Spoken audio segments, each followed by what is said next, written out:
all jokes aside, we know so much of this offseason for you. You've been a very talked about quarterback in a lot of facets. Your contract and everything that's been talked about. And you said there's a week 1 cutoff here. Your coach, John Harbaugh, came out and said Lamar's focused on the team. He's under contract, and he's going to have the best season he can have. He's hopeful to get a contract. We're hopeful to get him a new contract. And basically just lauded you for your approach to this upcoming season from a football standpoint. So how are you feeling heading into week 1 of the season now with actual football on the horizon? I'm feeling pretty wonderful, comfortable. Just can't wait to get out there. I didn't play like 6 games last season. I didn't finish the season with my guys, so I'm pretty pumped up right now. I just can't wait to get out there. Now, we're 2 former linemen. He's offensive lineman, defensive lineman. We're friends. We played football in college back in the day. I'm originally from Louisville, right? But everything we talk about is thick sixes and getting the big guys in the end zone, right? You put on some weight during the offseason. Maybe every time you cross that field, maybe that's a thick 6. You know what I'm saying? Outside of yourself, what teammate on the Ravens would you want to see get into the end zone this season? Oh, man. Thick boy, obviously. Big boys. Tristan Tristan Costello. He always talking about a touchdown. Ronnie Stanley, he want one. Those 2 guys. I say I want to see them score a touchdown. I want to see. All right. We love that. Ronnie Stanley, former teammate at Notre Dame, so would love to see that for him. But in all seriousness, you did bulk up some this offseason. How much do you feel like that's benefited you so far just going through training camp? I feel like it benefited me pretty well, because during the season, you're not really able to keep up the same weight, from off season, like, the off season programs, what you've been doing. So I wanted to put a little weight on so I can, last throughout the season and see how I feel.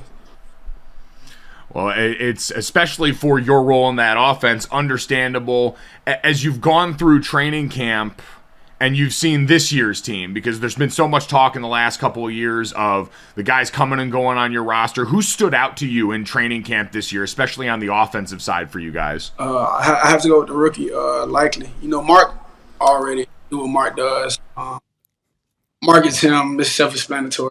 Got to talk about that. But Likely, because he went off. Like, preseason games, even though they're preseason games, but like, you got to give him credit. Like, he was just doing things like you wouldn't just see from guys just stepping into the league. Like, he got to prove a point. Like, yeah, I'm supposed to be here, stuff like that. But it's a lot of guys. I can't just say him too, because Snoop, Snoop was doing this thing like he always do. Then Anthony Brown got in there. Undrafted guy got in and worked his tail off and showed, what he can do. He's an NFL quarterback. And those 3 guys, pretty much. Benjamin Vitt. I can go on and on because our team is pretty good. I can go on and on. But those guys stepped up a lot to me. For Isaiah, coming in as a rookie, what were your conversations with him like as he started to work his way into the starting lineup more, especially knowing how important the tight end room is for you guys in the offense? Man, to be honest, I really don't have to say much to him. Like, he learn, he want to learn, he want to get better each and every day. I believe he's studying, because he go out there, it's not like he don't know what he's doing. He's out there and he working his tail off. But if anything, like, he'll ask me, he come back after a route he ran, he'll ask me, like, how you feel about that? And I'm like, yeah, I want you to do this faster, or, might settle down right here, little things like that, but to critique, but, like, not really anything major. He's a pro right now. He's acting like a pro. Well, speaking specifically about your wide receivers, I took my 5th year at Ball State, and I played Willie Snead, former wide receiver of yours. Yeah. And now you're entering the league, and a lot of these guys are younger than you, and they're looking to you for help. But is there specific character attributes for a receiver that best suits your game that you've been talking to these young guys about?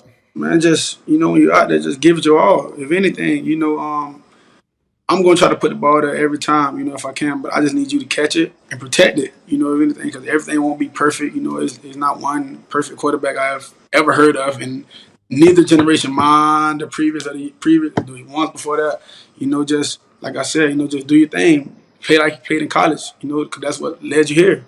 Just do the same thing. Don't overthink it. Don't try to do too much, or just be you. And, just like I said, just do you, and just we gonna go from there. I got everything else, if anything. Brandon mentioned some of the youth in that room, new guys on the team, and just for you, you're a veteran in this league now. You've been around for a number of years and had a ton of success. I saw in the press conference to start the season, you said you wanted to try and take more of a role in engaging with your teammates, getting with the wide receivers, having more of those conversations. In your mind, is that a big focus for you going into the season, just upping leadership even more around that team?